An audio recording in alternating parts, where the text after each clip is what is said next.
তামার বড় ঘটি, এটা 100% অরিজিনাল তামা।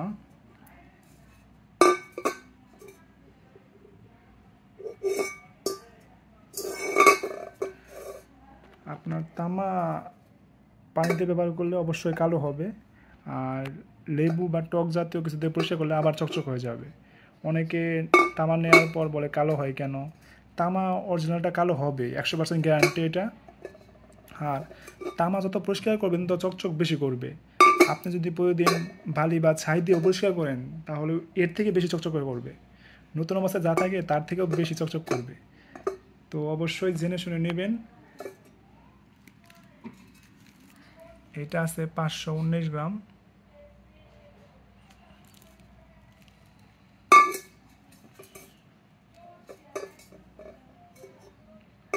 এতে প্রায় 1.5 লিটার পানি ধরবে। তো যারা নিতে চাচ্ছেন তারা আমাদের পেজে ইনবক্স করুন, ছবি সহ পেয়ে যাবেন আশা করি।